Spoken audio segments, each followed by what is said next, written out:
السلام علیکم ورحمۃ اللہ وبرکاتہ۔ سامعین و ناظرین، پس پردہ کے ساتھ میں ہوں آپ کا میزبان SM عرفان طاہر، جس میں ہم بات کرتے ہیں شخصیات کا تعارف، سنہری یادیں، مذہب اور بین المذاہب ہم آہنگی۔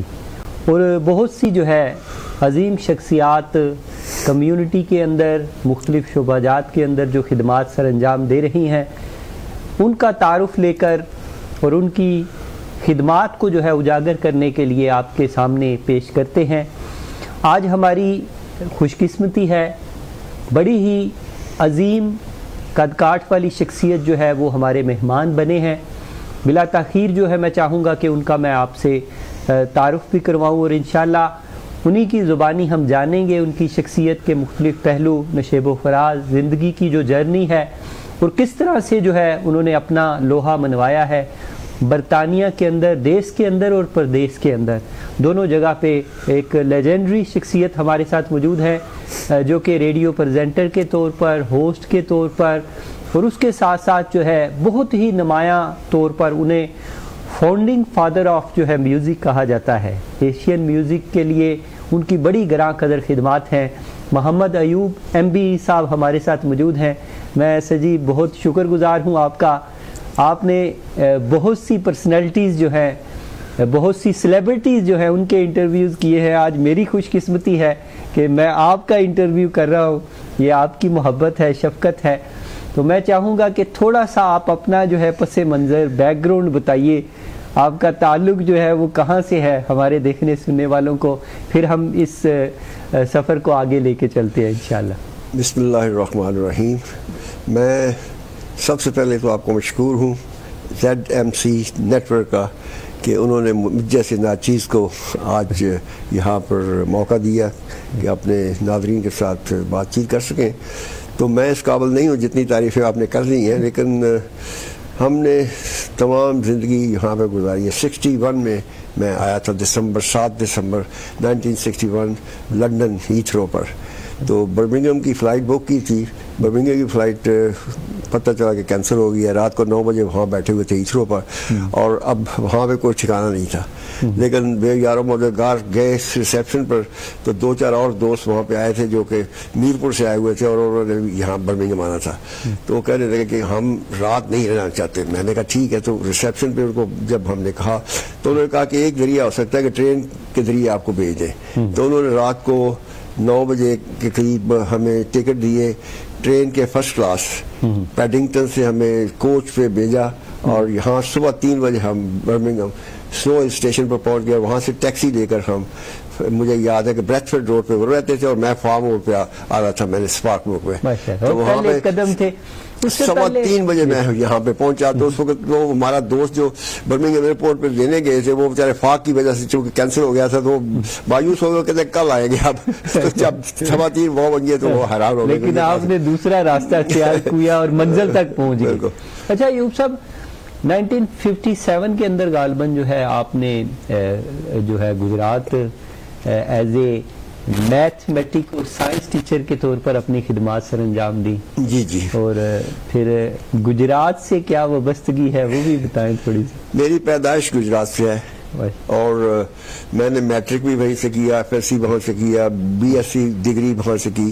اس کے بعد پھر 57 میں، جیسے کہ آپ نے کہا، 57 میں نے ڈگری کی تھی، اور اسی زمانے میں میرے ٹیچر ہوا کرتے مشن ہائی اسکول میں جہاں سے پڑھا تھا، وہ کہتے ہیں کہ بھائی آپ فارغ بیٹھے ہوئے تو آ جاؤ ہمارے پاس آ کے، ذرا ٹیچر کی آسامی ہے۔ تو سائنس اور میتھمیٹکس کے ٹیچر 9th اور 10th کلاس میں میٹریکولیشن کے لیے۔ مشہور زمانہ جو گجرات کا ذمہ دار کالج ہے، اس کے ساتھ کیا تعلق ہے؟ پھر جب 1 سال کے بعد ڈگری میں نے ذمہ دار کالج گجرات سے کی تھی، اور وہیں پہ پھر مجھے ڈیمونسٹریٹر کی جاب مل گئی۔ ڈیمونسٹریٹر ہوتا ہے جو فزکس کے ایکسپیریمنٹس وغیرہ کراتا ہے فرسٹ ایئر سیکنڈ ایئر کے اسٹوڈنٹس لیبارٹری میں۔ تو وہاں پر میں نے 4 سال کام کیا۔ تو میرے ایک دوست تھے یہاں پر جو انگلستان میں آئے ہوئے تھے، اور انہوں نے کہا کہ بھئی آپ پاکستان میں بیٹھے وقت ضائع کر رہے ہیں، کیوں نہیں یہاں آ جاتے، یہاں پڑھائی بھی کرو، فردر ایجوکیشن، اور یہاں پر مواقع ہے کہ آپ ملازمت بھی کر سکتے ہیں پارٹ ٹائم۔ اور ویسے جو ہے ابائی کیا پیشہ تھا، والد محترم یا بیک گراؤنڈ کس؟ والد صاحب ملٹری میں تھے، اور ان کو ایک وار میں ہاتھ میں گولی لگی، تو اس کے بعد ان کی آئی سائٹ جو تھی وہ چلی گئی، تو پینشن ہو گئی. تو اس کے بعد پھر ہم بچے تھے 11 بہن بھائی، تو میں سب سے بڑا بھائی تھا. ہم اس وقت پڑھ رہے تھے، تو وہ پینشن پہ آ گئے، تو بڑا مشکل سے گزارا ہوا کرتا تھا. لیکن ہم نے ہمت کی، اسکالرشپ وغیرہ لیتے تھے اور پڑھائی کرتے تھے. تو اسی طرح سے ڈگری میں نے کی، میرے بھائیوں نے بھی کی، اور 4 بھائی جو تھے وہ بڑے تھے، اور اس کے بعد ایک بھائی، 2 چھوٹے تھے سب سے بہنوں کے بعد. تو اس طرح سے ہم نے مل کے ٹیوشن یہاں جو ہے جب 61 میں آئے ہیں تو یہاں پھر کیسے اپنے گزر بسر کیسے کیا؟ کیا بھائی 61 میں حالات اتنے خراب تھے جابس کے کہ میں بیان نہیں کر سکتا. اور اس وقت اسمال پاکس کیسز بہت ہوئے تھے جس زمانے میں آیا. تو میں ایک سنیما میں چلا گیا یہاں پہ ڈارلیسٹر میں، ہریگل سنیما ڈارلیسٹر. وہاں گیا تو دوسرے دن ریڈیو پر اناؤنسمنٹس ہو رہی تھی کہ بھائی جنہوں نے یہ فلم دیکھی ہے وہاں پر دل اپنا پریت پرائی، انڈیا کی بڑی زبردست فلم لگی ہوئی تھی، تو بڑا مزہ آیا. لیکن وہ کہتے ہیں کہ بھائی جنہوں نے وہ فلم دیکھی ہے وہ ہیلتھ ڈپارٹمنٹ کو رپورٹ کرے. تو ہم چونکہ پاکستان سے آئے تھے، اسمال پاکس کا ٹیکہ لگوایا ہوا تھا، تو میں نے کہا مجھے تو کوئی ڈر نہیں ہے، ہم جا کے مسئولوں کا پتہ نہیں تھا. لیکن ایک دوست اس نے بتا دیا کہ بھائی یہ گئے ہوئے تھے وہاں پر فلم، اور وہ ہیلتھ ڈپارٹمنٹ ہمارے گھر میں آ گئے اور آ کے انہوں نے کوارنٹین میں رکھ دیا. انہوں نے کہا کہ بھائی آپ باہر نہیں جا سکتے 5 دن. پھر ہمیں انہوں نے باندھ دیا وہاں پہ. تو پہلی دفعہ کوارنٹین کا لفظ وہاں سنا ہم نے. تو اس کے بعد جاب کے لیے اپلائی کیا، لیکن حالات اتنے خراب تھے اس زمانے میں کہ جاب بالکل نہیں ملتی تھی. تو میں نے پھر ویسٹ بس سے کام شروع کیا، اللہ کا نام لے گا، اور وہاں سے پھر ڈرائیونگ کا کام شروع کیا. ڈرائیونگ کے بعد 65 میں میں نے چھوڑا یہ. تو بی ایس سے موٹر سائیکل کمپنی ہوتی تھی یہاں پر اسمال ایسٹ میں، آرمی روڈ پر. تو وہاں پہ میں نے انسپیکٹر ریویور کا جاب شروع کر دی. تو 1 سال انسپیکٹر ریویور کی جاب کرنے کے بعد میں نے ان کو کہا کہ بھائی تنخواہ بہت کم ہے میری، تو مجھے اتنی تنخواہ گزارا نہیں ہوتا. اس وقت کیا دیتے تھے آپ؟ مجھے یاد ہے کہ 18 پاؤنڈ تقریباً ملتے تھے مجھے، اور جو کہ بڑی اچھی تنخواہ تھی اس زمانے میں. عام تنخواہیں جو تھی 9-10 پاؤنڈ ہوا کرتی تھی، لیکن مجھے 18 پاؤنڈ ملتے. لیکن اس میں بھی میں نے کہا بھائی میں نے اپنا مکان خرید لیا تھا اس زمانے میں. تو مکان لیا تو میں نے کہا بھائی آپ گزارا نہیں، اس کی مورگیج بھی دے دی ہے، اور اس کے بعد سب کچھ کرنا. میں چھوڑ کے تو اس وقت تک آپ رشتہ ازدواج میں منسلک ہو چکے تھے؟ میں 1966 میں شادی ہوئی ہے میری، لیکن اس وقت جب میں نے چھوڑا 65 پھر 66 میں، اس وقت نہیں تھے. تو میں کوشش کی کہ وائف کے آنے سے پہلے میں کوئی ایسی جاب تلاش کر لوں جس سے ہمارا گزارا ہوتا ہے. کہ پہلے چھڑے تھے تو اس وقت گزارا ہو جاتا ہے، لیکن جب شادی ہوگی تو پھر مشکل ہو جائے گا. تو اس لیے میں کوشش کی، میں سارے انگلستان میں چکر لگائے، ادھر بریڈ فورڈ گیا، ادھر لندن گیا، دوستوں کو بڑی، لیکن انفارچونیٹلی کوئی اچھی جاب نہیں مجھے ملی. تو میں نے سوچا کہ کاروبار شروع کیا جائے. تو پھر میرے ایک دوست تھے جو محسن میاں صاحب، ڈاکٹر محسن میاں، ان کی ریسنٹلی وفات ہوئی ہے. یہاں پہ PhD ڈگری کی انہوں نے برمنگھم یونیورسٹی سے. تو ان کے ساتھ میں کیونکہ کلچرل پروگرام وغیرہ ہم کرتے تھے، تو وہ بھی کلچرل پروگرام انہوں نے کروایا ہمارے سے یونیورسٹی آف برمنگھم میں. ہم ایک سوسائٹی بنائی تھی جو کہ ہیڈوے روڈ پر ہم ہر مہینے ایک کلچرل پروگرام کیا کرتے تھے. وہاں پہ ہماری دوستی ہوگی بہت سے لوگوں سے. تو وہ جو یونیورسٹی میں پڑھتے تھے اسٹوڈنٹ، ان کے ساتھ بھی، تو انہوں نے پھر کہا کہ میرے والد صاحب یہاں پہ کاروبار کرتے ہیں، اگر آپ چاہو تو مل کے ان کے ساتھ کاروبار کر لو. تو چودھری عبدالجلیل صاحب مرحوم تھے، وہاں پہ لانگ مور اسٹریٹ ہے جو مسجد بیلگریو روڈ ہے نا، اس کے بالکل سامنے تھی. تو وہاں پر اپنی ایشین دکانیں ہوا کرتی تھی اس زمانے میں، گوش اسٹریٹ اور وہاں پہ.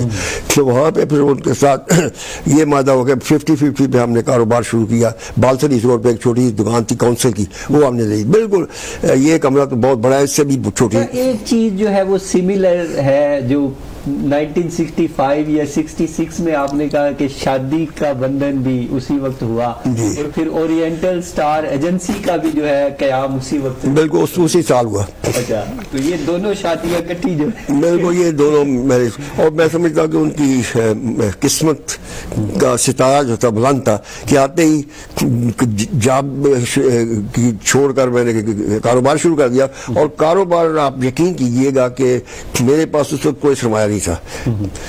دکان سیٹ اپ کرنے کے رینوویٹ کرنے کے بعد میرا خیال ہارڈلی 100 پاؤنڈ بچے ہوں گے اس زمانے میں.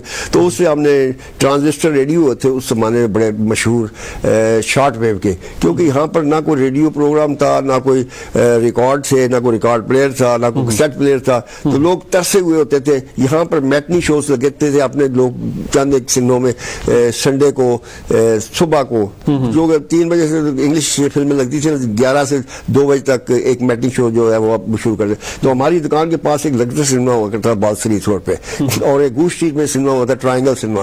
تو یہ پاکستانی فلمیں دکھایا کرتے تھے. اس کے بعد موزلی روڈ پہ 3 سنیمے تھے جو کہ انڈین فلمیں دکھایا کرتے تھے. تو جب لوگ وہاں پہ آتے تو ہماری دکان پہ آ جاتے. میں نے جو کاروبار شروع کیا تھا اس وقت ٹریول ایجنسی اور اس کے بعد ایکسپورٹ امپورٹ کے لوگوں کی الیکٹرانکس کا بھی آپ نے, وہ بعد میں بتا رہا ہوں نا کہ وہی اس کے بعد جب لوگ آئے ہمارے پاس, وہ کہتے ہیں جی ہمارے پاس میوزک نہیں ملتا, ان فلموں کے گانے نہیں ملتے, تو انٹرٹینمنٹ کا ہے ہی کوئی نہیں ذریعہ.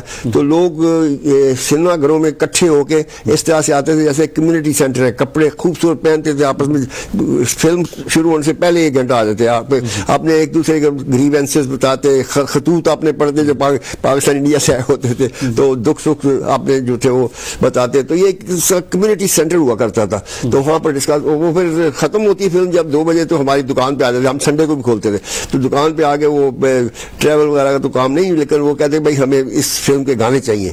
تو میں نے سوچا کہ یار یہ ایک ایسی لائن ہے جس کو بہت اشد ضرورت ہے کہ ہمیں چاہیے کہ ہاں پر میوزک کا کوئی ارینجمنٹ کیا جائے. تو میں نے سب سے پہلے تو ریڈیو, ٹرانزسٹر ریڈیو تھے شارٹ ویو کے, اس کے اوپر ریڈیو سیلون لگتا تھا کبھی کبھی رات کو, یا کبھی پاکستان کا کراچی ریڈیو یا لاہور ریڈیو اسٹیشن سے تھوڑے سے گانے بڑی مدھم سی آواز میں وہ کوں کوں ہوتی تھی, شان شان جس طرح کہتے ہیں, کہ کلیئر ریسیپشن نہیں ہوا کرتی تھی. تو وہ بڑی غنیمت تھی. رات کو لوگ اٹھ کر بیٹھ کے, تو 8-9 اس پہ ویو بینڈ ہوتے ہیں شارٹ ویو. تو وہ ٹرانزسٹر ہم جب شروع کیے تو وہ بہت چلے. اس کے بعد پھر میں نے سوچا کہ بھائی ریکارڈ جو ہے انڈیا اور پاکستان سے وہ منگوانے چاہیے, کیونکہ اگر ہمارے لوگ جو ہیں یہ انگلش فلمیں دیکھتے رہے یا انگلش ریڈیو اسٹیشن کے ریڈیو پروگرام سنتے رہے, تو وہ مائیکل جیکسن کو سنیں گے, میڈانا کو سنیں گے, اور ہماری کلچر اور ہماری زبان جو ہے بالکل نہیں آئے گی نئی نسل کو. تو یہ ایک ایسی سروس ہے جو کہ ہمیں پرووائڈ کرنی چاہیے. اور اس وقت ایسے کوئی ادارہ نہیں تھا یا کوئی دکان نہیں تھی جہاں سے ریکارڈ ملتے یا کوئی ایسا. انیشل سٹیج میں آپ لوگوں 1961 کی بات کر رہا ہوں میں, تو 1966 جب ہم نے کاروبار شروع کیا. تو اس کے بعد ایک بریڈ فورڈ میں دکان تھی, ایک آکسفورڈ اسٹریٹ لندن میں تھی. اس وقت وہ 78 کے RPM ریکارڈ ہوتے تھے, وہ پرانا جو HMV کا سوئی والا ریکارڈ اس کے اوپر بجا کرتے تھے.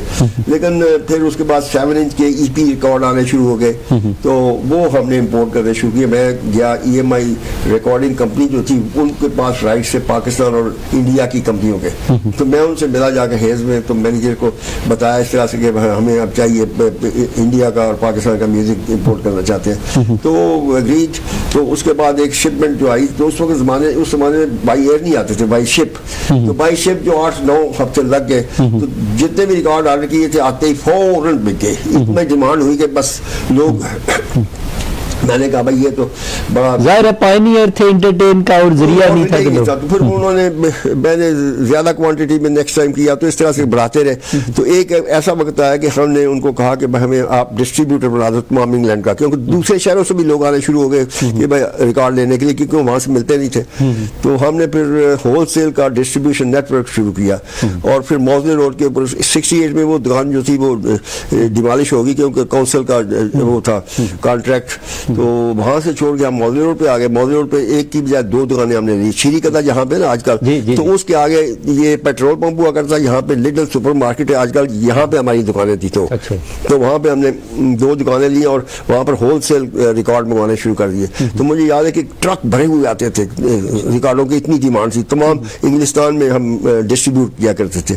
تو اس سے لوگوں کو بہت. اور 71 میں جب یوگنڈا سے انہوں نے زمین نے ان کو نکال دیا وہاں سے انڈینز کو اور پاکستانیوں, تو وہ اتنی انفلکس ہوئی امیگرنٹس کی یہاں پر کہ ڈیمانڈ بہت بڑھ گئی تھی. پھر تو اتنا کاروبار چلا کہ میں سنبھال نہیں سکتا تھا, کیونکہ ٹریول کا کام بھی تھا, اس کے بعد ہم الیکٹریکل گڈس بھی بیچتے تھے, تو یہ سارے کاروبار جو تھے. پھر میں آپ ہاسپٹل کے ساتھ بھی ریڈیو ایز اے پریزنٹر کام کرتے رہے. وہ یہ بات رہی کہ 66 میں جب دکان کھولی ہے ریکارڈ منگوانے شروع کی ہے, تو 67 میں ہمارے اکاؤنٹنٹ ہوئے تھے جناب سعید ظفر مرحوم, تو وہ دکان پہ آیا کرتے تھے, کہتے ہیں کہ بھائی میں ہاسپٹل کے مریضوں کے لیے جہاں جہاں بھی اپنے ایشین مریض ہیں ان کے لیے ایک نیٹ ورک بنا ہوا ہے یہاں پہ ایچ باسٹن کاؤنٹی گراؤنڈ میں ایک ریڈیو ہے, تو وہاں سے آپ پروگرام میں کرتا ہوں, تو ان کے انٹرٹینمنٹ کے لیے ان سے فرمائشیں لے کے یا ان کو وزٹ کیا کرتے تھے اسپتالوں میں جا کے ان کا پتہ لینے کے لیے. تو یہ سلسلہ انہوں نے شروع کیا, تو ہر ویک سیٹرڈے کو آتے تھے جب میں بہت بھی ہوا کرتا تھا, کیونکہ میں اکیلا دکان اس وقت چلا رہا تھا, تو اتنا بزی ہوتے تھے سیٹرڈے کو ہم کے جس کا حساب ہی, اور وہ آتے فٹافٹ مجھے ریکارڈ نکال دو میں پروگرام کرنا ہے, تو خیر وہ کرتے رہے. تو اس کے بعد ایک دن کہتے ہیں کہ میں نے جانا ہے کہیں, تو تم پروگرام کرو. میں نے کہا میں نہیں کر سکتا, میں نے کبھی مجھے پتہ ہی نہیں ہے کیا چیز ہوتی ہے ریکارڈ یہ براڈ کاسٹنگ. تو کہتے نہیں, تو وہ ایک دو مجھے ساتھ لے کے گئے, تو مجھے کہا کہ پروگرام کرو, میں ان کے ساتھ بیٹھ کے پروگرام کیا کرتا ہوں. پھر اس کے بعد پھر ریگولر پروگرام کرنا شروع کیا. پھر میں وہاں پر سیم سگو صاحب تھے جو بعد میں آپ کو پتا ہے کہ یہاں پہ بولی بسری یادیں کا پروگرام ریڈیو ایکسل سے کیا کرتے تھے, تو ان کو میں لے آیا, میرے دوست تھے وہ, تو میں ان کو بھی لے آیا کہ بی ایس اے میں ہم اکٹھے کام کیا کرتے تھے. تو میں نے کہا بھائی تم بھی آ کے کیا کرو, تو وہ بھی وہاں پر ایک دن پروگرام کیا کرتے تھے. ہم 2-3 پروگرام اکٹھے کیا کرتے تھے, کبھی ظفر صاحب, کبھی میں, کبھی سیم سگو. تو اس طرح سے پھر 71 میں جب یہاں پہ لوکل ریڈیو اسٹیشن شروع ہوئے, تو بی بی سی والوں نے B B C local radio Birmingham بنایا, ایشین تو نہیں 65 میں یہاں پہ 66 میں بلکہ یا 67 میں یہاں پہ جو نیشنل ریڈیو ہے نا ریڈیو 4, اس کے اوپر 15 منٹ کا انہوں نے ایشین پروگرام شروع کیا, جس کو سعید اپنے سلیم شاہد اور مہندر کور پیش کیا کرتے تھے. ریڈیو کا پروگرام سنڈے مارننگ کو 15 منٹ کا ہوا تھا, اور لوگ رات کو تھکے ہوئے سوتے تھے, پھر بھی صبح سویرے اٹھ کے اس پروگرام کو ضرور سنتے تھے, کیونکہ اور کوئی انٹرٹینمنٹ نہیں, 3-4 گانے صرف ہارڈلی لگتے تھے اس میں. تو پھر جب 71 میں یہ لوکل ریڈیو اسٹیشن بنے, B B C local radio Birmingham, تو انہوں نے ایک خط لکھا EMI ہیز کو کہ ہمیں ایشین میوزک پرووائڈ کریں, ہم اپنا ایشین پروگرام شروع کرنا چاہتے ہیں. تو میں جب انہوں نے خط ان کو بھیجا کہ بھائی ہمارے ڈسٹریبیوٹر برمنگھم بیٹھے ہوئے ہیں, تو ان سے رابطہ کریں, وہ آپ کو ہمارا میوزک سپلائی کریں گے. تو پھر انہوں نے خط لکھا مجھے بی بی سی والوں نے, تو میں جا کے ان سے میٹنگ کی. جب پیول میں ان سے بات چیت کی, تو میں نے کہا بھائی ریکارڈ آپ کو مل جائیں گے, کوئی بات نہیں ہے, جتنے بھی آپ کہیں گے, لیکن آپ پروگرام شروع کر رہے ہیں, کوئی پریزنٹر بھی ہے آپ کا, کون پروڈیوس کر رہا ہے؟ کہتے نہیں ابھی ہم نے کوئی ڈیسائیڈ نہیں کیا. تو میں نے ایسی بات کی کہ ہم ریڈیو کر رہے ہیں پروگرام ہاسپٹل نیٹ ورک پر, تو اگر چاہیں تو ہم شروع کر دیں. وہ کہتے ہیں کہ آڈیشن کے لیے آ جاؤ. تو میں نے سعید ظفر صاحب اور میں دونوں گئے وہاں پہ آڈیشن دیا. انہوں نے کہا کہ نیکسٹ ویک سے پروگرام 15 منٹ کا پروگرام پہلے ویک انہوں نے ہمیں دیا. دوسرے ویک اتنی پاپولرٹی ہوئی کہ وہ ہاف این آور کا دیا. یہ 4 جولائی 1971 کی بات کر رہا ہوں, میں پہلا پروگرام ہم نے پریزنٹ کیا تھا. اس کے بعد پھر کرسمس پر آپ یقین مانیے کہ 3 پروگرام انہوں نے دے دیے 1 گھنٹے کے, اپنے انگریزی کے پروگراموں میں ہمیں ہمارے پروگرام کرنے کی اجازت دی کہ 3 دن گھنٹے کے پروگرام ہو گئے تھے. اور جب وہاں پر میل لے کر آتا تھا ڈاکیا, تو ایک پورا تھیلا بھر کے لاتا تھا. وہ گورے حیران ہوتے تھے کہ ان کے تو کبھی ریکویسٹ آتی نہیں تھی. تو ہماری اتنی اسی وجہ سے یہ تھی کہ تمام جتنے بھی ایشین کمیونٹی ویسٹ مڈلینڈ میں تھی نا, جہاں جہاں تک ریڈیو جاتا تھا سب بیٹھ کے فیملیز کٹھی سنتی تھی اس وقت. اتنا پاپولر تھا, فیڈ بیک اچھا آ رہا ہے بہت. اچھا ان بٹوین جو ہے ریڈیو ایکسل جو ہے, جو کمرشل ریڈیو ہے فرسٹ, وہ بھی اس میں بھی آپ فاؤنڈنگ ایز اے رہے ہیں فاؤنڈنگ ڈائریکٹر. تو وہ کیسے یعنی مارد وجود میں آیا؟ میں بتاؤں آپ کو 71 سے لے کر 95 تک میں نے بی بی سی پر کام کیا, 25 سال. اور بہت سے دوسرے پریزنٹر آئے, ان کو ٹرین کیا میں نے. اور پھر 87-88 میں بی بی سی والوں نے 24 گھنٹے میڈیم ویو پر ایک علیحدہ اسٹیشن کر دیا, جس کو ایشین نیٹ ورک انہوں نے کہہ دیا. اور وہ آج بھی 24 گھنٹے براڈ کاسٹ کر رہے ہیں, B B C Asian network. تو وہ اس سے پہلے یہ ہوا کہ 94 میں یہاں پر کمرشل ریڈیو کی لائسنس کے لیے ایڈورٹائز ہوا, تو اس میں ہم 2 پاکستانی اور 5 انڈین میٹنگز وغیرہ ہوئی, اس میں کافی اپنے پاکستانی آئے ساتھ, لیکن جب ان کو پتہ چلا کہ بھائی 25,000 یا 50,000 پاؤنڈ کا سرمایہ لگانا پڑے گا as a partner, as a director, تو پھر آہستہ آہستہ ختم ہوتے گئے. ہم 2 رہ گئے, ڈاکٹر احسن خان اور میں. تو جب ہم نے اپلائی کیا تو قدرتی ہمیں لائسنس مل گیا, تو لائسنس ملا تو اس میں ہم ڈائریکٹر بن گئے. تو یہ شروع ہوا تھا مئی 1995 میں ریڈیو ایکسل کمرشل اسٹیشن, اور وہ آج آپ جانتے ہیں کتنا پاپولر ہے. تو میں اور ڈاکٹر احسن خان چیئرمین تھے, میں ایز اے ڈائریکٹر وہاں پہ کافی دیر کام کرتا رہا. 99 میں نے وہاں سے ریزائن کر دیا, کیونکہ میں جب حج پہ گیا تو اس کے بعد میرا جی نہیں چاہتا کہ میں گانوں کا پروگرام کروں, تو میں نے بالکل چھوڑ دیا تھا گانوں کا پروگرام کرا. اچھا ایوب صاحب, یہ بتائیے کہ اس دوران آپ جو ہے بہت لیجنڈری جو شخصیات ہیں پاکستان کی بھی, انڈیا کی بھی, اور پھر خاص طور پہ بھنگڑا میوزک کے حوالے سے یا دیگر چیزوں کے حوالے سے آپ نے بہت سی شخصیات کو تعارف بھی کروایا, ان کو آپ نے پروموٹ بھی کیا, سپورٹ بھی کیا, پریزنٹ بھی کرتے رہے پروگرام, جن میں لیٹ استاد نصرت فتح علی خان ہیں, عابدہ پروین ہیں, غلام علی ہیں, شوکت علی ہیں, دیگر جو احباب ہیں, پھر عالم لوہار جو عارف لوہار کے والد ہیں, پھر ساگو صاحب, اور یعنی اس کے حوالے سے تھوڑی سی جرنی. میں آپ کو عرض کروں کہ 1968-69 میں میرے پاس ایک یہاں پہ مقامی بھنگڑا گروپ ہوا کرتا تھا, بجنگی گروپ, اور ایک ہوا تھا ناڑی سنگیت پارٹی. یہ 2 پارٹیاں تھیں بڑی مشہور, جو کہ شادیوں میں جا کر گاتے تھے, گردواروں میں گاتے تھے, اس کے بعد ریڈیو اسٹیشن پر بھی آ کر کبھی کبھی ہم ان کو پروگرام دیا کرتے تھے. تو وہ میرے پاس انہوں نے رابطہ کیا کہ ہمارے ریکارڈ بنائیں, کیونکہ کوئی اس وقت کوئی ریکارڈ یہاں پر نہیں بناتا تھا. تو میں نے کہا ٹھیک ہے. تو پہلا ریکارڈ ہم نے 1969 میں بنایا بھنگڑے کا, پہلی دفعہ یہاں پر کوئی پروڈکشن ہوئی. تو وہ 4 گروپ کا, جنگی گروپ کا, تو 4 گانے تھے اس میں. چیری چٹھی نو پڑا چند بہ کے تاریاں تو دور دور, تو اس طرح سے بابلی اکھ لڑ گئی بلے مڑے دے نال, تو اس طرح کے گانے تھے وہ. اور بڑے مطلب فیکٹریوں اور فاؤنڈریوں میں کام کرتے تھے, تو وہ بابلیے بارہ تکیا نہ جائے, خانے نے کرایہ کال دے میں واپس آنا چاہتا ہوں. تو اس طرح کے مطلب سوشل جو پرابلمس تھی وہ اپنی اس میں بیان کیا کرتے تھے. اور پھر شادیوں پہ بیاہوں پہ وہ اپنے انٹرٹین بھی کیا کرتے تھے, یا کبھی فنکشن کوئی ہونا تو اس میں انٹرٹین کرنا. تو ان کے ریکارڈنگ ہم نے بنائی. تو اس دوران میں پاکستان سے 2 اسٹوڈنٹ آئے ہوئے تھے جو کہ پی ایچ ڈی کر رہے تھے یہاں برمنگھم یونیورسٹی سے. تو ان سے ہمارا رابطہ تھا. ان میں ایک تھا ڈاکٹر امجد پرویز اور ایک مشتاق ہاشمی. مشتاق ہاشمی جو تھے وہ لیجنڈری میوزک ڈائریکٹر خیام کے چھوٹے بھائی تھے.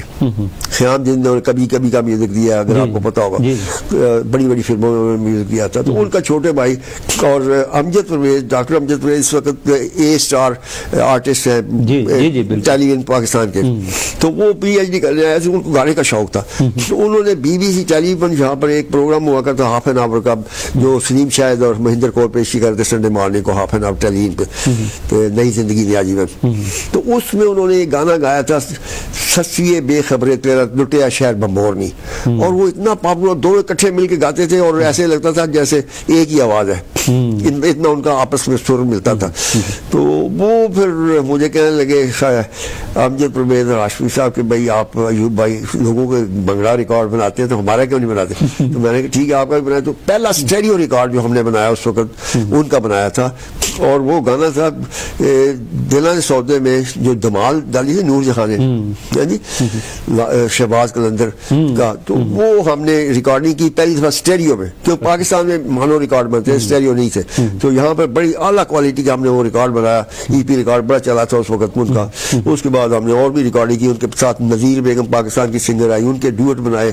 تو اس طرح سے ہم نے ریکارڈنگ کا سلسلہ شروع کیا. اور پھر سب سے پہلے جو بڑے آرٹسٹ جس کی ہم نے ریکارڈنگ کی وہ تھے جناب فوک لیجنڈ عالم لوہار صاحب. وہ 60 سے انگلستان میں آنا شروع ہوئے تھے, لیکن پروگرام کرتے تھے, ریکارڈنگ والا نہیں. یہاں خاندان سیٹل تھا نا, ان کے جو تھے مطلب سالہ صاحب یہاں پہ ہوتے تھے, اپنے ابھی بھی ہیں وہ یہاں پہ, احمد دین صاحب, مرزا احمد دین صاحب.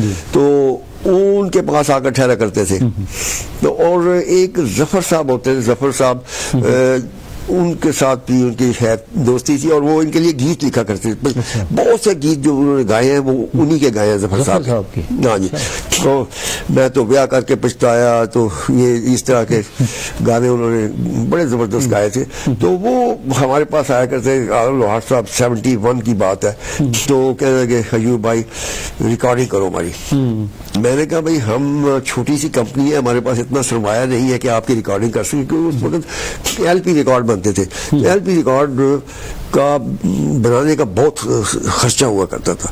تو میں نے کہا, اور کم از کم 1000 ریکارڈ بنانے پڑتے تھے, اور 1000 ریکارڈ کی ڈیمانڈ نہیں تھی سارے انگلینڈ میں کہ کس طرح سے بیچیں گے ان کو. لیکن انہوں نے کہا کہ بھائی یوں بھائی ریکارڈنگ کر لو, پیسے نہیں ہے نہ دینا, لیکن ریکارڈنگ کر لو, میں بالکل آپ سے کوئی نہیں مانگوں گا, جب اگر آپ کی مرضی ہوگی چلے تو دے دینا, نہ چلے تو آپ بالکل نہ دینا. میں نے کہا بھیا کمال, ایسے اچھے مطلب انسان تھے وہ.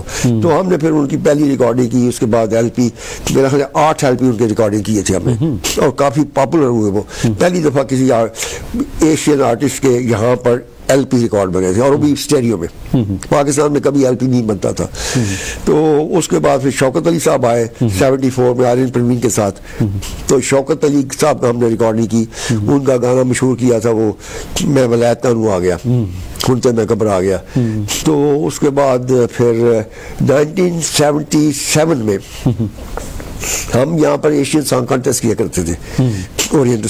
فرسٹ آپ نے کیا تھا کانٹیسٹ جو ہے؟ ہاں جی, کانٹیسٹ یہاں پہ میں نے شروع کیا تھا 1975 میں, اور 2001 تک ہم نے کرتے رہے. لاسٹ کانٹیسٹ ہوا تھا سمفنی ہال میں, اگر کسی نے دیکھا ہوگا تو سمفنی ہال میں ہم نے کیا 2001 میں. تو خود آپ ہوسٹ بھی کرتے تھے اس پروگرام کو سارا؟ میں کرتا تھا ہوسٹ پہلے اکیلا, پھر میں نے میرے ساتھ پریزنٹر تھی ریڈیو برمنگم میں انیتا بالا اور فرحت دورانی, وہ دونوں, ان کو پھر انٹروڈیوس کیا, پھر تینوں مل کے ہم کیا کرتے تھے. اور وہ ریکارڈ ہوا کرتا تھا سارے لوکل ریڈیو اسٹیشنز کے لیے, بی بی تھرو اور براڈ کاسٹ کرتی تھی. اور اس میں جو فرسٹ سیکنڈ تھرڈ آرٹسٹ آیا کرتے تھے ان کو بی بی ٹیلی ویژن کے اوپر پریزنٹ کیا جاتا تھا, تو بہت بڑی پروموشن ان کی ہوا کرتی تھی.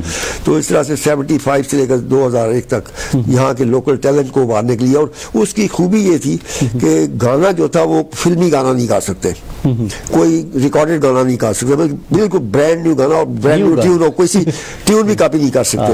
تو اس کے لیے کافی آپ کا ٹیلنٹ بھی ابھرے اور بہتر, اور وہ بڑی محنت کرتے تھے. اور اس وقت میں ہمارے جو ججز ہوتے تھے, اس میں ججز آپ کو بتاؤں, مہدی حسن خان, غلام علی خان, پرویز مہدی ہے جی, سلامت علی خان صاحب, ایسے لوگوں کے ہم نے مطلب جج جو تھے بڑے اعلیٰ پائے گئے. اور نصرت فتح علی خان صاحب, یعنی ایسے یہ ورگل جو گانے آ گئے ہیں جی, چلی ساواں دی نیری نار ہل گئی, کبھی یہ اس وقت بھی یہ گندی موسیقی یا شاعری کی جاتی تھی؟ شروع میں نہیں تھی. یہ شروع ہوا ہے جا کے 80s میں انہوں نے, اس دور کے جو یہ شوکت علی صاحب ہیں یا غلام علی ہیں, اس دور میں یہ بڑے پیارے سیریس میوزک ہوا کرتا, کوئی ایسا بلگر گانا نہیں تھا. کلچر جو پراپر کلچر تھا. میں بتاتا ہوں نا, 77 میں جب غلام علی صاحب آئے تھے افشاں کے ساتھ پہلی دفعہ یہاں پر, اس وقت کوئی ان کو جانتا نہیں تھا یہاں پہ اتنا زیادہ. تو انہوں نے پرائیویٹ محفل زیادہ کی تھی, اور وہ پرائیویٹ محفل ہمارے ایک دوست تھے جناب ہدایت علی, وہ آج کل لندن میں ہوا کرتے ہیں, انہوں نے پوری ریکارڈنگ کی تھی ہمارے لیے. اور اس کے ہم نے ایل پیز بنائے, ان کے ہم نے سی ڈیز بنائے, ان کے ہم نے ریکارڈ بنائے, کیسٹس بنائے. اور وہ اتنے پاپولر ہوئے کہ لوگ انڈیا لے کر گئے, ان کو سنا انہوں نے غزلوں کو, جس میں ہنگامہ ہے کہ عمر پا, تو یہ بڑے بڑے پیارے انہوں نے میں نظر سے پی رہا ہوں. فتح علی خان صاحب سے پہلی ملاقات کیسے ہوئی؟ اور میں آپ کو بتاتا ہوں کہ 1975 میں پہلی دفعہ ہمیں ای ایم آئی کے, چونکہ ہم ایجنٹ تھے کراچی کے, تو انہوں نے کہا کہ بھائی ہم صابری بردر پاکستان میں بڑے مشہور ہیں, کیونکہ آپ کو یاد ہوگا سب سے پہلے قوالی جو صابری بردر نے گائی تھی اور دنیا میں اس کو پاپولر کیا تھا.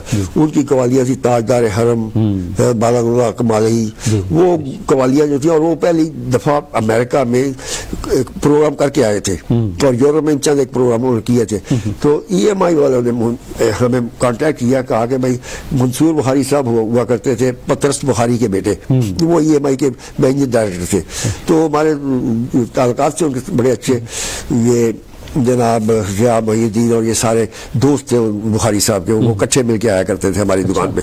تو انہوں نے کہا کہ بھائی ہم ایسے ایسے قوال ہیں پاکستان کے بڑے مشہور, آپ جانتے ہیں, ان کے ریکارڈ تو آ چکے تھے اس وقت ای ایم آئی کے تھرو, تو ان کو ہم لائیو شوز کے لیے انگلستان میں بھیج رہے ہیں, تو اگر آپ ان کی ہیلپ کر سکیں.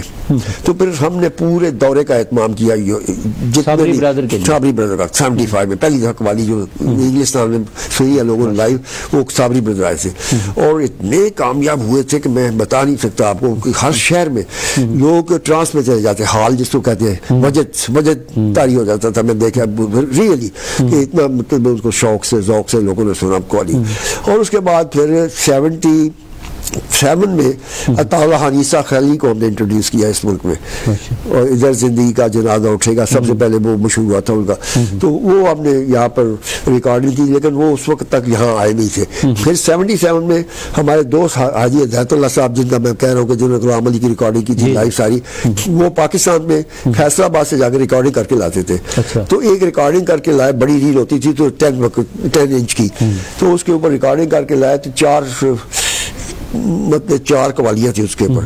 تو پہلی دفعہ ہم نے جب سنی تو میں, میرے بھائی اور سیم سگو صاحب بڑی ریل کے اوپر لگا کر جب سونا تو ہمارے رونگٹے کھڑے ہو گئے. ہم نے سنی آواز تو ایسے لگی کہ وائس فرام ہیون, یعنی اور وہ آواز تھی استاد نصرت فتح علی خان صاحب کی. اور یہ ہمارا انٹروڈکشن ہے 1977 میں پہلی دفعہ. کسی نے یہاں پر نصرت کا نام کسی نے کوئی جانتا نہیں تھا کہ یہاں کوئی قوال ہے پاکستان, کیونکہ اس وقت پاکستان کا میوزک یہاں نہیں آتا تھا, ہم ہی انٹروڈیوس کرتے ہیں. پاکستان میں وہ ان کی کوئی جان پہچان ہونو ہے تھی اس وقت پاکستان میں, وہ پاپولر تھے. وہاں پر رحمت گراموفون ہاؤس تھا فیصل آباد میں, انہوں نے ان کی ریکارڈنگ بنائی تھی, ای ایم آئی نے ریکارڈنگ بنائی تھی, لیکن یہاں پہ کسی کو پتہ نہیں تھا کیونکہ یہاں پہ ریکارڈنگ. وہ 4 قوالیوں میں سے کوئی یاد ہے پہلی قوالی؟ میں بتاتا ہوں نا, سب سے پہلی جو قوالی ہم نے سنی ہے پہلی دفعہ تو وہ تھی حق علی علی منقبت. تو وہ اتنی پاپولر ہوئی حق علی علی کہ جس کا حساب ہی, اس میں میں جانا جوگی دے نال, یہ 2 بہترین قوالیاں. اور مزے کی بات ہے کہ وہ جب ریکارڈنگ ہوئی تھی نا فیصل آباد میں, تو لائیو ریکارڈنگ تھی. لائیو ریکارڈنگ میں بیٹھے ہوئے تھے پاکستان کے سب سے بڑے جو کلاسیکل سنگر تھے جناب سلامت علی خان صاحب, تو ان کے سامنے یہ پیش ہوئی. تو آپ اندازہ کر سکتے ہیں نصرت نے پورا زور لگایا تھا ان کو امپریس کرنے کے لیے, کیونکہ اگر سامنے آرٹسٹ بیٹھا ہو تو پھر کوشش ہوتی ہے کہ ان کو اچھے سے اچھا. تو بہترین ریکارڈنگ تھی, اور آج تک وہ ریکارڈنگ بڑی چلتی ہے اور مارکیٹ میں موجود ہے وہ. تو اس کے بعد پھر یہاں پر, اور میں بتاتا ہوں 77 میں جب پھر وہ 4 ہم نے سیٹ نکالے ان کے, اس وقت سیٹ ہوتے تھے, سی ڈی نہیں ہوتی تھی, تو وہ بڑے ہی پاپولر ہوئے. اور 77 میں ہی ایک فلم لگی تھی ستیم شیوم سندرم راجپور کی آخری فلم, تو انہوں نے یہاں پر جب ریلیز کی تو پریمیئر شو کرنے کے لیے خود آتے تھے یہاں پر. تو بریڈ فورڈ میں انہوں نے کہیں قوالی سنی نصرت کی جانا جوگی دینا, اور وہاں سے وہ سیٹ لے کے چلے گئے اپنے ہوٹل میں, اور کہتے ہیں کہ وہاں ساری رات وہ پیتے رہے اور قوالی سنتے رہے. اتنی ان کو پسند آئی جس کا حساب ہی. اور صبح جب دکان کھلی ہے تو وہاں سے تمام سیٹ جتنے بھی تھے اس سے نصرت کے وہ اٹھا کے لے گئے بمبے. اور بمبے جا کے انہوں نے پھر جب کانٹیکٹ کیا محمد علی ہمارے جو تھے ایکٹر کہ بھائی ایسا ایک سنگر ہے آپ کا, میں چاہتا ہوں کہ اس کو آپ انڈیا بھیجو میرے پاس. اور پھر وہ ویزا وغیرہ ٹرائی کرنی شروع کر دی, لیکن ویزا نہیں لگ رہا تھا. تو پھر 1980 میں 1979 کے اینڈ پہ ان کا ویزا لگا, تو پھر وہ گئے تھے حضرت خواجہ معین الدین چشتی رحمۃ اللہ علیہ کے مزار پر قوالی کرنے کے لیے. اور وہ بھی اس طرح سے کہ خواب میں ان کو آیا کہ بھائی میں ایک ایسے مزار پہ قوالی پیش کر رہا ہوں. تو انہوں نے کہا بھائی ایسے ہی ہے, میں تو قوالی کرتا ہی نہیں, کیونکہ اس وقت وہ اسٹوڈنٹ تھے اور اسکول میں پڑھ رہے تھے. اس کے والدین چاہتے تھے کہ وہ ایک ڈاکٹر بنے, یہ میٹرک تک انہوں نے پڑھا. تو اس کے بعد 1964 میں جب اس کے والد کی ڈیتھ ہو گئی, تو اس کے بعد پھر ان کا جو تایا تھا سلامت علی تو مبارک علی, تو مبارک علی جو تھے نا وہ اس کے ہیڈ بن گئے. یہ سلامت علی جاوید سلامت کے والد نہیں, یہ دوسرے فتح سلامت علی, فتح علی مبارک علی, ساری فتح علی مبارک علی تھے. فتح علی نصرت کے ڈیڈی تھے اور ان کے تایا تھے مبارک علی. تو جب ان کے والد فوت ہو گئے تو میٹرک میں پڑھتے تھے, انہوں نے چھوڑ دیا پھر پڑھنا, کیونکہ تعلیم جاری نہیں رکھ سکتے تھے. تو اس کے بعد پھر تایا جو تھا وہ قوال کا ہیڈ بن گئے. تو انہوں نے اپنے ڈیڈی کے 40 کے اوپر پہلی دفعہ گایا تھا اچھا. کیونکہ بیٹھ کے سنتے تھے نا, ماحول تھا گھر میں, اور تبلا بھی سیکھتے تھے چھپ کے. والدین کوشش کرتے کہ جیسے ان کو کوئی وہاں کے بزرگوں کا بھی فیض ملا تھا, وہاں کے جو لوکل کوئی وہاں پہ جب ایک دفعہ گھر میں یہ بیٹھے ہوئے تھے نا, تو والد کے پاس ایک بزرگ آئے, تو انہوں نے اس کو بلایا, پرویز والد نے. تو وہ سن کے حیران ہو گئے. بزرگ کہتے ہیں یار اس کا نام آپ نے پرویز کیوں رکھا ہے, یہ قوالی کرے گا, قوالی تو اللہ اور رسول کے پیغام پہ پھیلائے گا, تو آپ نے اس کا نام پرویز رکھ دیا. یہ پرویز نام پرویز کیوں نہیں رکھا, کہ اس لیے کہ پرویز تھا ایران کا بادشاہ جس کو رسول کریم نے خط بھیجا تھا اور اسے پھاڑ دیا تھا, یعنی گستاخ تھا وہ, تو اس لیے کہتے ہیں کہ یہ نام اچھا نہیں ہے. پرویز نبوت کا بھی دعویٰ, تو وہ دعویٰ کیا تھا, تو وہ کہتے ہیں کہ یہ نام جو ہے سوٹ نہیں کرتا اس کو قوال کو, کیونکہ یہ قوالی کرے گا تو اللہ اور رسول کا نام لے گا, منقبت کرے گا, تو بہتر ہے کہ اس کا نام چاہیے. تو انہوں نے کہا کہ کیا چینج کریں, وہ کہتے ہیں اس کا نام نصرت رکھ دو. تو پھر انہوں نے نصرت اس وقت نام رکھا تھا اس کا. تو ان کے تو اس کے بعد پھر سامنے لسوڑی شاہ کی خانقاہ تھی, تو لسوڑی شاہ کی خانقاہ میں ریگولر پروگرام کیا کرتے تھے. تو اس کے بعد داتا صاحب کا جب بھی عرس ہوا کرتا تھا سب سے پہلے نصرت کو اوپننگ پہ لیا کرتے تھے. اور مجھے یاد ہے کہ ایک دفعہ نصرت فتح علی خان 1983 میں یہاں پہ تھے, تو وہاں پہ داتا صاحب کا عرس ہو گیا, تو یہ یہاں پہ رہ گئے, پہنچ نہیں سکے واپس. تو بڑے اداس تھے, کہتے ہیں یار اس دفعہ ہم نہیں کر سکیں گے. تو میں نے کہا کوئی گھبرانے کی ضرورت نہیں ہے. ہم نے یونیورسٹی کے فرانسس ہال میں, برمنگھم یونیورسٹی کے فرانسس ہال میں ایک قوالی کا شو کیا. اس میں ہم نے اس کو داتا صاحب کا عرس کے طور پر منایا, اور اتنا زبردست پروگرام ہوا کہ لوگ حیران ہوئے. اور بڑے خان صاحب نے بڑے اقبال نقیبی صاحب کب جڑے آپ کے ساتھ, یا نصرت فتح؟ وہ نصرت فتح علی خان کے والد کے ساتھ پارٹی میں تھے. اچھا اچھا. اور جب والد فوت ہو گئے تو ان کی لک آفٹر کرنے کے لیے نصرت ایک حاجی اقبال نقیبی نے ان کا ساتھ دیا. اچھا. اور ان کو لے کے پھرتے رہے سب جگہ, اور ان کو بڑا حوصلہ دیا انہوں نے, اور ان کے ساتھ تھرو آؤٹ رہے ہیں ایز اے مینیجر. جب پہلی دفعہ یہاں پہ آئے, میں بتاتا ہوں کہ 79 میں جب انڈیا میں گئے ہیں نا, تو وہاں پر راج کپور کو جب پتا چلا کہ یہ آئے ہوئے ہیں اجمیر شریف میں پروگرام, تو اس نے اپنا سیکٹری کو اجمیر شریف پہ. فتح علی خان کے ساتھ آپ نے کتنے ایک پروگرام جو ہے وہ کیے ہیں, ریکارڈ کتنے ان کے کریٹ کیے ہیں, کوئی آپ کے ریکارڈ جو ہے تقریباً 150 کے قریب ایل پی ہیں, سی ڈی ہیں ان کے. لیکن ویڈیو جو ہم نے کی تھے وہ میرا 23 ڈی وی ڈیز ہم نے بنائی ہیں ان کے کانسرٹس کی. تو جتنا بھی کانسرٹ ہوا کرتے تھے برمنگھم اور بریڈ فورڈ, لندن وغیرہ, یورپ میں اور ادھر ادھر ہمارے, آپ کے 50 سال کا احاطہ کرنا میرے لیے ایک گھنٹے میں بڑا ناممکن سا ہے. میں اس لیے چاہوں گا کہ پرائم منسٹر جب آئے ہیں پاکستان کے, یہاں آپ نے ہوسٹ کیا, پریزنٹ کیا پروگرام, وہ تھوڑا سا دور بھی بتائیے. یہ 1987 یا 88 کی بات ہوگی میرا. محمد علی جنیوا, کیا نام, جنیجو, محمد علی جنیجو ہمارے پرائم منسٹر تھے. تو وہ یہاں پر تشریف لائے تھے. تو جو پاکستان ویلفیئر ایسوسیشن کو اعزاز ملا کہ اس کا ہوسٹنگ کی جائے, تو بہت سے لوگوں نے مخالفت کی. تو اس وقت رحمان اکبر صاحب ہمارے کونسل ہوا کرتے یہاں پہ, تو انہوں نے کہا کہ نہیں, یہی ایسوسیشن بڑی دیر سے خدمت کر رہی ہے عوام کی, تو انہی کو موقع دینا چاہیے کہ یہ کریں. تو پھر ہم نے پاس سے اپنے ڈاکٹر صاحب نے مل کے پیسے لگائے یہاں. ہاں جی, میٹروپول ہوٹل کے پاس وہاں پہ کینوپی لگی ہوئی تھی. تو 500 لوگ جو تھے شہر کے, ہم نے مسجد کو بلایا, نہ صرف برمنگھم تمام مڈلینڈ سے. تو وہاں پر پھر اس وقت محمد جنیجو کے ساتھ جناب نواز شریف بھی تھے جو اس وقت چیف منسٹر تھے, چودھری شجاعت علی بھی تھے, اور صاحبزادہ یعقوب فارن منسٹر ہوا کرتے تھے, اور بہت سے میرا جنرل وغیرہ بھی آئے ہوئے تھے اس وقت پارٹی میں. تو اس کو پھر ہوسٹ کرنے کے لیے مجھے اعزاز حاصل ہوا. تو بڑی مخالفت کی لوگوں نے کہ میرے کو کہا کتنے, یعنی نصرت فتح علی خان, عالم لوہار, شوکت علی, غلام علی اور عابدہ پروین, ان کے علاوہ یعنی انڈین سائٹ سے کتنے لوگوں کو آپ نے یعنی پروموٹ کیا, ان کے لیے جو ہے ریکارڈ وغیرہ بنائے؟ ہم نے یہاں کے بنگلہ آرٹسٹوں کو پروموٹ کرنے کے لیے میں نے بتایا سب سے پہلے ای پی ریکارڈ بنانے شروع کیے. اس کے بعد پھر یہاں کے جتنے بھی ٹاپ کے بنگلہ آرٹسٹ ہیں نا ان کو ہم نے ریکارڈنگ کیا, جن میں ملکیت سنگھ ہے, پردیسی میوزک مشین ہے, انامیکا ہے, عجوبہ ہے, اور بالی سگو کو ہم نے خود انٹروڈیوس کیا. وہ پہلے کیونکہ سیم سگو کے والد جو تھے میرے ساتھ بی ایس اے میں کام کرتے تھے 1965-66 میں. اس وقت یہ بھی بتائیے گا کہ نصرت فتح علی خان کے ساتھ جو ان کی وہی میں آنے لگا تھا کہ 1965 میں جب ہم کام کرتے تھے تو بالی سگو 1 سال کا تھا, تو ان کے گھر میں آیا جایا کرتا تھا, تو میں اس وقت سے ان کو جانتا تھا. تو پھر جب 80s میں وہ بڑا ہوا ہے تو اس نے ویسٹ انڈین ریکارڈ جو تھے نا وہ سنتا تھا, ریگے بیٹس سنتا تھا, امریکہ کے ساؤتھ امریکہ جتنے بھی وہ ساری بیٹس وغیرہ اس کو بڑا شوق تھا. اور ویسٹ انڈین ریکارڈ جتنے بھی تھے ان کو وہ ری مکس کر کے پائریٹ اسٹیشنز پر جا کر چلایا کرتا تھا. تو میں نے کہا کہ بھائی کیوں نہیں آپ اپنا کوئی ریکارڈنگ کرتے.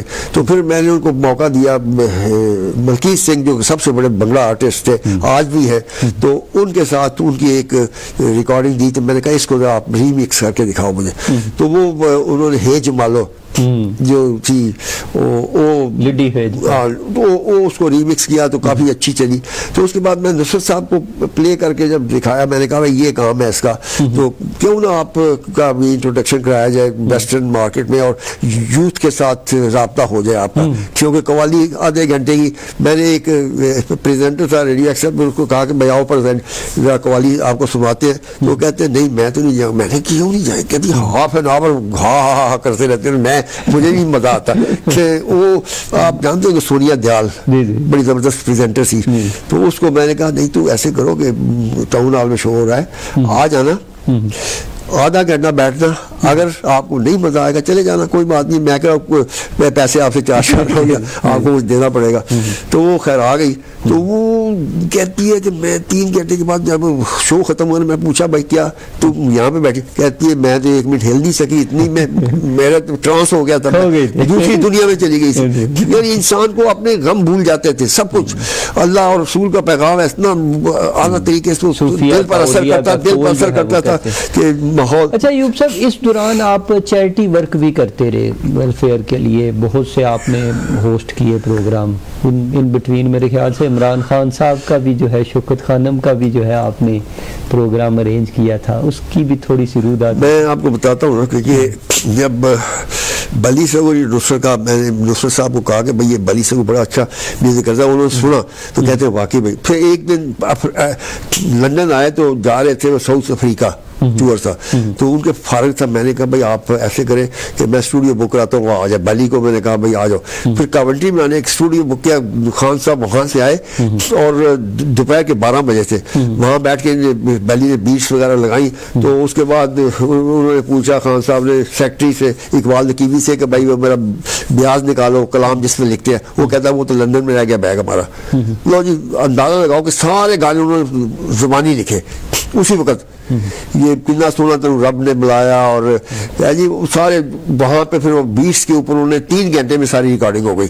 اور اس کے بعد خان صاحب چلے گئے, بلی سگو نے اسے 2-3 مہینے اس کے اوپر میوزک کریٹ کیا, اور پھر میجک ٹچ ایسی البم بنی ہے کہ آج تک ایسی البم نصرت صاحب کی نہیں بنی. اچھا, اور وہ تھا bridge between youth and older generation.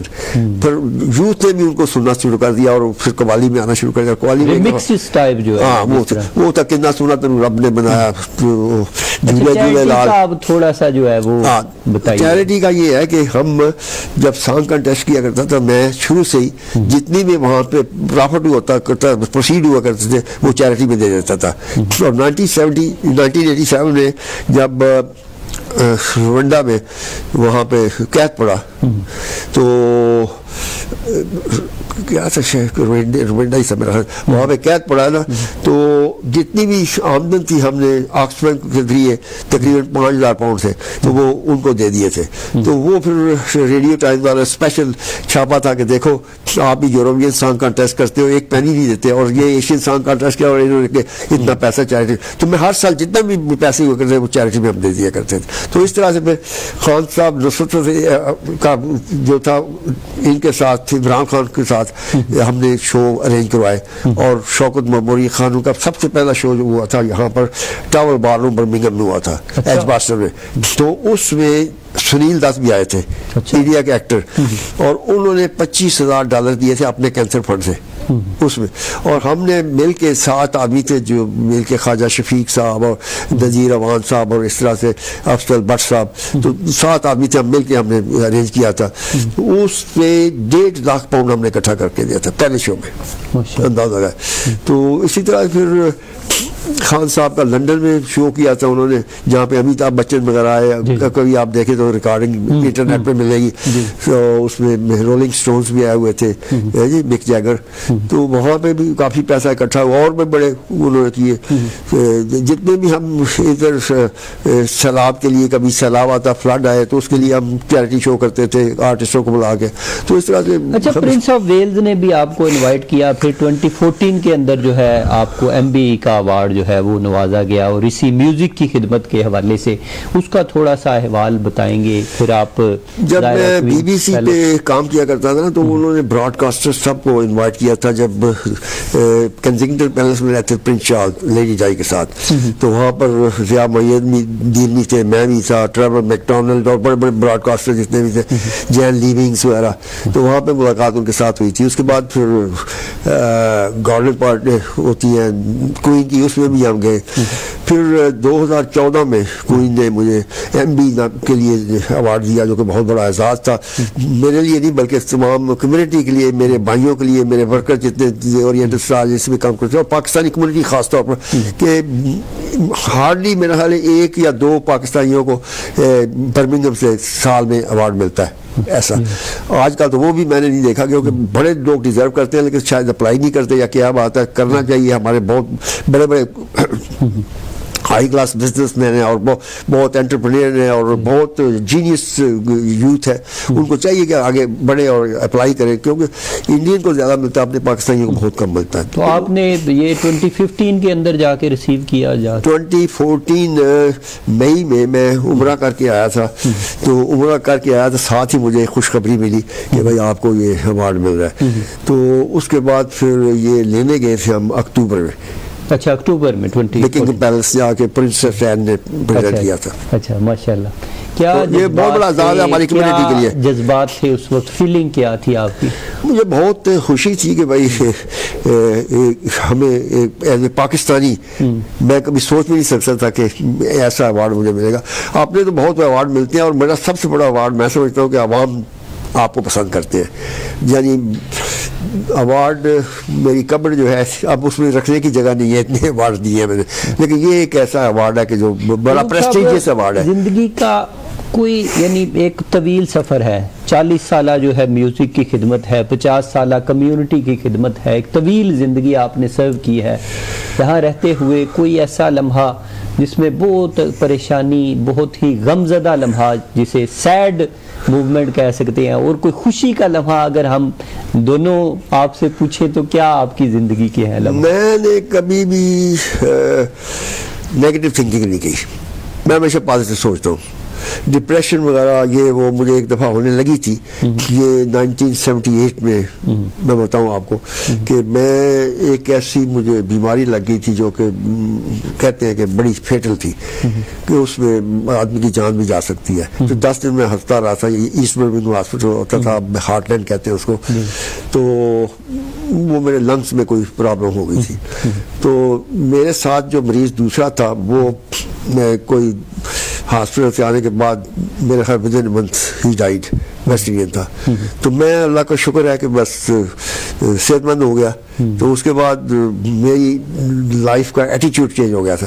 پہلے میں دن رات کام کرا، 7 دن ہم دکان کھولا کرتے تھے، پھر میں نے سنڈے کو بند کرا دیا، پھر ٹائم فکس کر دیا کہ بھائی اس وقت کھولیں گے، اس وقت بند کریں گے، تو بڑا ریگولر لائف کر دی تھی۔ اور پھر میں نے کہا بھائی یہ بھاگ دوڑ جو کرنی ہے، دن رات جنون ہے کام کرنے کا، توکل بھی بڑھ گیا ہوگا کہ یار بالکل یہ اللہ تعالیٰ کی سب جو کچھ بھی ہے ہمارے میں کچھ نہیں ہے، یہ اللہ کی دین ہے، اور میں سمجھتا ہوں کہ بڑوں کی دعاؤں کا نتیجہ ہے، بزرگوں کی دعا کا نتیجہ ہے، اور میں سمجھتا ہوں کہ ہم داتا صاحب کے نگری میں وہاں جا کر دعا مانگا کرتے تھے، اس کا بھی فیض ہے میں سمجھتا ہوں بہت بڑا.